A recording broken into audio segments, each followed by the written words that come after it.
As children, we all learn that we must obey our parents and certain other authority figures in our lives. It's a survival strategy that's been around since humans lived in caves, and for the most part, it has served us well. We incorporate these lessons into our lives as adults, too, and end up obeying those in authority, often without question. Ira Chaliff says that this isn't always a good idea.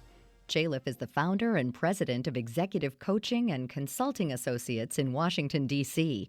He discovered during a lecture that it's sometimes a good idea to disobey authority in order to save it and others affected by the boss's decisions. It all came about when he was teaching students the value of being a good follower and said it was okay for them to sometimes stand up to authority. A woman in the class said she had an example of that under the desk. A guide dog for the blind that she was training. For the first 16 months of the dog's life, she was teaching it to obey all the commands it would need to know. She said then it needed to go to a higher level trainer who would teach it intelligent disobedience. And I said, what's that? And she explained that sometimes the person who's blind will give an order to go forward when the dog sees a danger that would be very problematic if it complied with the order, and it has to know when not to obey and how not to obey. And if it can't do that, it can't be a guide dog. And I thought, what a wonderful metaphor for how do we raise our children, how do we develop professionals who know the difference between when to obey and when not to obey. Chaliff turned that idea into his book, Intelligent Disobedience, Doing Right When What You're Told to Do is Wrong. He says that some of us learn the lessons of obedience a little too well. When the time comes to stand up to the boss, we give in because we're afraid of negative repercussions if we don't. It's a tough situation to be in, but Chaliff says that we can take some of the fear out of the experience if we know how to say no. Take the situation a young nurse found herself in when she was told to give a patient a medication she thought was dangerous. The nurse was given an order to administer a IV drug to a cardiac patient, and her training had told her that that could be very dangerous, might even kill the patient. But the doctor said to do it. Well, she pushed back. She said, I don't think that's the right thing. And he said, you just do it. And many of us will find ourselves in situations where authority is telling us to just do it. And she had the kind of presence to instead say, doctor, I've set up the IV, I've put in the medication you're prescribing, I still don't feel it's right. If you are sure it's right, you will need to open the valve. And that was enough to get him to stop, reflect, change the prescription to a much safer prescription. It takes time, preparation, and practice to learn to say no gracefully, yet firmly. It also takes the ability to think ahead and consider all of the potential consequences of your action or inaction. Chaliff has a story about an accountant with the now defunct WorldCom Corporation who found out what happens when you don't think ahead and just go along. Betty Vincent, she's a very poignant example because when she was told to fudge the numbers, she pushed back and she said, well, that doesn't conform to accounting practices. And she was told, well, it's just for this month. Just work with us. And she had a good job. She didn't want to lose it. But she went home. She was really worried about it. And she actually wrote out a letter of resignation. She decided it was more important to keep her accounting license, her credentials, her integrity. But then, unfortunately, she had second thoughts. She ripped up the letter, and she went ahead and cooked the books. And then the next month, they came and asked her to do it again, and the next, and the next. So Betty Vincent, she thought she was being self-preserving, if you will, by going along. Instead, she wound up with a jail sentence. What could she have done to save her job? What is the right way to say no in those circumstances? So if I were her, I hope what I would have been able to do was say, sir or ma'am, who's ever giving me the order, this will get all of us in a lot of difficulty. I cannot do this. If you feel strongly enough that this is the right thing to do, then you will need to do it. I cannot go along with this. Chaliff says that to say, I was just following orders is not usually a good excuse unless your life or the lives or health of your loved ones are in danger. One of the biggest and most rigid organizations in the world, the U.S. military, has even acknowledged that just because an order comes from above, that doesn't mean it should be followed all the time. But what's happening these days in the military is this concept of command intent. Rather than command telling you exactly what to do, the military are moving to a doctrine where command says, here's what we're trying to accomplish.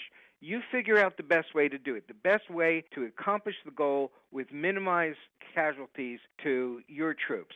And that's a much more professional way to deal with these kinds of historically very authoritarian organizations. In any case where you don't think your boss or someone else in authority is making a good decision and it's not an emergency, Chalif says there is a good way to speak up and question the decision. We do have to be diplomatic. One of the best ways is to help the positional leader understand how if you do what they're asking you to do, it could come back to hurt them as well as others. And if you can help the leader understand how not only is it the right thing to do it differently than they're being asked, but it's also in their self-interest to reconsider and find a better way to do this, in the long run, you may build a relationship where they come to really value your constructive dissent. Chalif says leaders also need to be more understanding and diplomatic when a subordinate takes issue with a decision the boss has made. Any of us can get defensive when we're questioned, but a smart person in authority will really take the time to distinguish between, am I just getting obstructionism? Is the person just acting out against authority, or are they trying to tell us something that we really need to pay attention to? And unless there's an absolute dire emergency, the authority figure would do well to stop and say, why are you questioning that? Help me understand the data that you see from your level that is questioning the order I'm giving from the data I see at my level. And this works all the way up and down in all walks of life. You could be a supermarket clerk and the manager of your section is telling you to do something and you realize, no, the expiration dates are too close here. That isn't right, and we will create problems for ourselves. We need people at all levels to feel safe enough to speak up so that authority figures can reconsider what they're asking. Chalif says we need to begin teaching children when it's okay to say no to an authority figure or other adult, such as when someone tells them to do something illegal or immoral. What I'm hoping happens here with the book is that we recognize that building the capacity for intelligent disobedience starts very early in the home and in the preschool and school. And I hope that we see more parents having these conversations with each other. It's not easy to do. When you're stressed out, your fuse is short, you're very tempted to just say, you just do what I say. But we really then wind up building a foundation that doesn't serve our children well in the future, and I'm hoping we can change that conversation. Chalif has lectured many groups on leadership skills, but also on followership skills, something we don't think about too much in our working lives. Being a courageous follower requires not only being able to say no to authority when necessary, but an entire repertoire of skills. The courage to assume responsibility. In other words, I don't wait around for orders. Once I understand what we're trying to achieve, I act and I take responsibility for my actions. Another is the courage to be supportive. Maybe if I were the leader, I would be doing it differently. But she's the leader, and as long as her ideas have a reasonable chance of success and aren't violating core values, I'm going to support her. And then the fourth is the courage to participate in transformation. What does that mean? That means, hey, if a relationship with your leader isn't going so well, guess what? It's a two-way street.